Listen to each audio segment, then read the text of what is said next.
Bonjour à tous les téléspectateurs, nous allons faire un cours sur Tisha B'Av, la notion de la perte du Beth Amikdash. Bezrat Hashem, on va dédier ce cours pour l'élévation de l'âme de tous les chayalim, tous les soldats qui sont tombés sur le front malheureusement. Zichronam Libracha, qu'Akadosh Baruch Hu venge leur sang, Bezrat Hashem, et ainsi que tous les citoyens ou soldats qui sont blessés, qu'Akadosh Baruch Hu leur donne une grande réfoua, Bezrat Hashem, à tous, et qu'on ait vraiment le mérite de voir la reconstruction de ce Beth Amikdash très bientôt. Alors, comme le disent d'ailleurs nos grands sachets Rabotai, que c'est la première fois, d'accord, que certains rabbanim se prononcent sur la notion du Mashiach, comme quoi il n'est pas loin, d'accord, il est à la porte. Ce sont les paroles des grands de la génération, des gens qui n'avaient jamais l'habitude de parler de ça, qui ouvrent aujourd'hui leur bouche là-dessus, donc il faut chacun se renforcer. Alors, la notion de Tisha B'Av, qui est une fête donc de deuil, où on pleure la destruction du Beth Amikdash, puisque les deux Beth Amikdash ont été détruits à la même date, et le premier a été reconstruit au bout de 70 ans, et le dernier, ça fait déjà 2000 ans, il n'a toujours pas été reconstruit. Alors on va essayer de comprendre d'abord ce que nous perdons, car comment peut-on pleurer sur quelque chose dont on ne comprend pas la disparition, on ne comprend pas le manque que nous avons, d'accord? En comparaison, les Havdil, quand on perd un proche, pourquoi on perd? Pas pour le proche, parce que lui, maintenant, il va être devant Akadosh Baruch Hu, il va être dans le monde de la vérité. Mais ce qui nous on pleure par rapport au manque. La personne nous manque parce qu'on avait l'habitude d'être avec elle et elle nous apportait quelque chose. Eh bien, si on ne pleure pas sur le Beth Amikdash, c'est qu'on ne réalise pas assez ce que le Beth Amikdash nous donnait. Et pourtant, aujourd'hui, qui ne voudrait pas la paix? Annulation des guerres, entente entre les nations, la bracha, la bénédiction dans tout le matériel, la guérison. Comment les gens, pourquoi ne pas avoir ces choses-là? Qui ne voudrait pas avoir ces choses-là avec lui aujourd'hui, puisque toutes nos prières vont là-dessus? Eh bien, il faut savoir que le Beth Amikdash était la source de toutes ces bénédictions. Puisque la Beth Amikdash est le but ultime de la création, dans le sens où Akadosh Baruch Hu a créé l'homme pour que l'homme serve à Akadosh Baruch Hu, et servir à Akadosh Baruch Hu, c'est quoi? C'est se rattacher à lui. Se rattacher à lui, comment? En lui faisant une demeure dans ce monde. C'est ça qu'Akadosh Baruch Hu attend de nous. Si nous faisons une demeure pour Akadosh Baruch Hu réside parmi nous. La Gemara dans Yoma, elle nous dit que toute génération dans laquelle le Beth Amikdash n'est pas reconstruit, s'il était présent, il serait détruit dans cette génération. Ce qui veut dire à Botaï, c'est que le Beth Amikdash, quand on pleure à Tisha B'Av, on ne pleure pas de ce qui s'est passé il y a 2000 ans. On pleure par rapport à ce qu'aujourd'hui nous provoquons par nos actions la destruction du Beth Amikdash, la destruction de cet édifice, de cette résidence divine, et donc nous causons par nos fautes, par notre manque de compréhension, nous causons le fait qu'Akadosh Baruch Hu se sépare du Ham Israël. N'oubliez pas également que lorsqu'il y avait le Beth Amikdash, il y avait la prophétie. Les prophètes étaient capables de dire à chacun le travail qu'il devait faire sur terre, de façon à ce qu'il soit dans la plus grande félicité, dans le plus grand bonheur qui soit. Qu'est-ce qui nous manque aujourd'hui? C'est cette communication, c'est ce lien avec Akadosh Baruch Hu. Le Beth Amikdash nous permettait cela. Il inondait le monde de la bracha. Les nations non-juives venaient du monde entier voir les miracles du Beth Amikdash. Lisez les Midrashim, ce qui se passait au temps de Shlomo HaMelech. C'était impressionnant. Et cela s'est passé pendant tout le premier Beth Amikdash, une partie dans le deuxième, car le niveau était moindre déjà. Mais en tout cas, il y avait 10 miracles qui se passaient à Jérusalem, dans l'enceinte du Beth Amikdash, que tout le monde pouvait voir, des choses qui étaient surnaturelles et que les gens voyaient, donc ils voyaient bien que le juif avait la présence divine avec lui dans cet édifice extraordinaire. C'est là également que les gens pouvaient s'adonner à des prières incroyables. C'est là où toute personne, lorsqu'il avait fait une faute, donc une faute qui engendre quoi? Une séparation entre nous et Akadosh Baruch Hu, puisque chaque faute crée un écran, et cet écran nous empêche de voir la lumière d'Hachem, de comprendre la lumière d'Hachem, de comprendre les messages d'Hachem, de recevoir la bénédiction d'Hachem.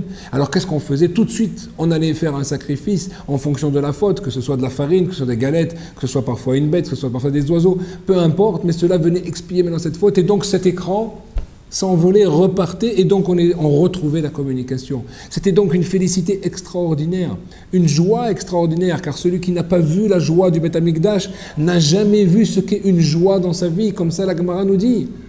Donc Rabotai, qui ne voudrait pas cela ?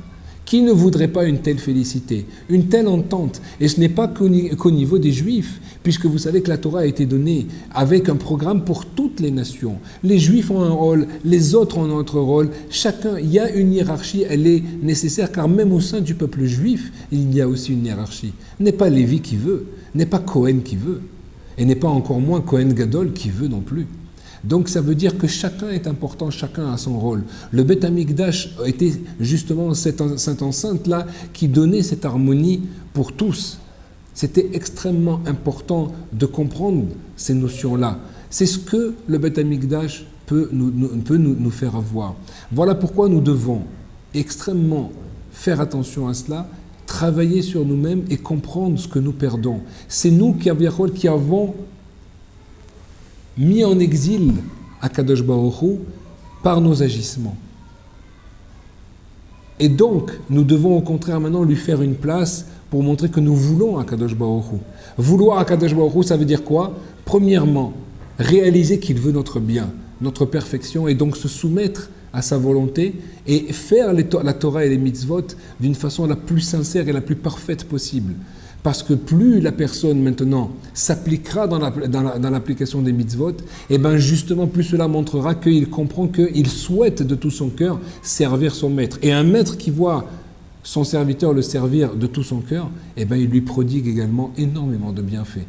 Akadosh Baruch Hu nous a donné tous les moyens pour faire cela, nous devons uniquement les prendre, les comprendre, les étudier, les appliquer et les transmettre. C'est ça la notion de ce Beth Amikdash, c'est ça la notion également de comprendre que si nous voulons véritablement arriver à notre bonheur parfait, ça passe par cela. Et toutes les nations doivent comprendre cela, car le Beth Amikdash est la source de toutes les bénédictions, y compris pour eux. Normalement, s'ils réalisaient cela, ils devraient nous prendre de force pour nous faire étudier la Torah, car ils comprendraient que c'est ça qui va amener maintenant justement la lumière dans ce monde. Et si on fait revenir par nos agissements ici la lumière dans ce monde, alors Akadosh Baruch Hu descend automatiquement. Maintenant, qu'est-ce qui nous manque aujourd'hui? Eh bien, justement, c'est que s'il n'est pas là physiquement, c'est que nous ne lui faisons pas assez de place, chacun individuellement, dans son cœur. Car si nous faisons de la place à Kadosh Baruch Hu, dans tous nos agissements, depuis le moment où nous levons, nous ouvrons nos yeux, jusqu'au moment où on va se coucher, tout le temps réaliser, qu'est-ce qu'Akadosh Baruch Hu attend de moi? Comment me lever? À quelle heure me lever? Comment prier? Où prier? Avec quelle ferveur prier? Comment étudier? Quoi étudier? Avec qui étudier? Ensuite, comment travailler? Où travailler? Quelles sont les lois du travail? Tout cela, ça veut dire faire de la place à Kadosh Baruch Hu dans son cœur. Régir notre vie en fonction de la volonté d'Akadosh Baruch Hu.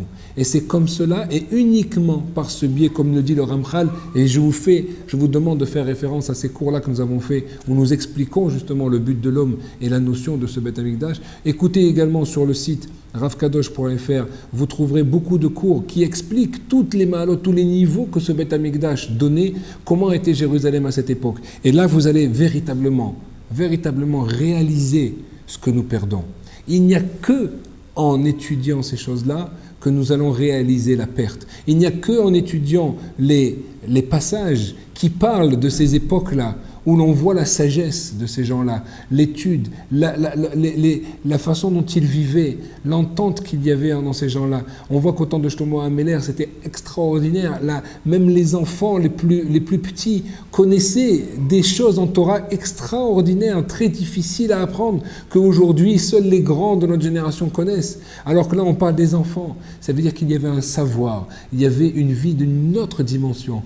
Et bien cette dimension-là, on peut la voir, elle est à notre portée, mais il faut faire de la place dans notre cœur à Akadosh Baruch Hu.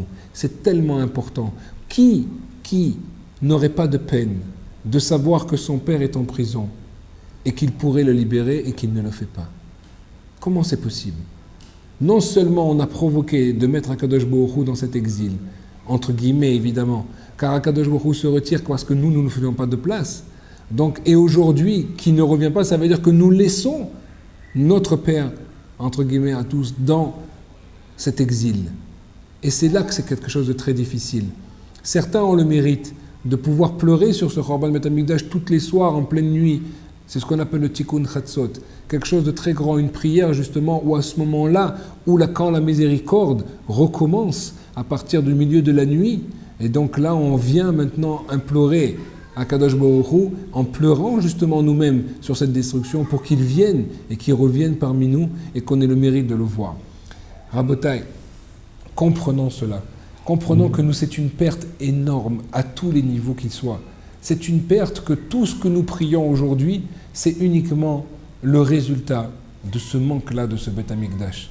Chacun doit prendre un moment dans sa journée, surtout sur ces 3 semaines-là maintenant, jusqu'à l'approche, jusqu'à ce jour de Tisha B'Av, réfléchir, prendre du temps, réaliser ce que nous perdons, réaliser ce que nous pourrions avoir. Et à ce moment-là, on arrivera à Bezrat Hashem. Et si on fait ce travail-là, il est évident qu'on n'aura même pas besoin de pleurer le jour de Tisha B'Av, car le jeûne sera annulé, car à partir du moment où chaque juif fait une place dans son cœur, et il ne faut pas essayer de regarder son voisin qui lui n'a pas encore réalisé cela, car c'est quand moi je fais cela, je réveille chez lui également l'envie de le faire. Donc chacun se doit à tout prix de faire les efforts, de réfléchir à cela et de intensifier toutes ces actions et de les canaliser dans ces 3 semaines par rapport à cette perte énorme que nous avons. Si nous passons du temps là-dessus, alors nous allons réaliser véritablement, en tout cas d'une façon plus sincère, cette notion-là, cette perte-là immense.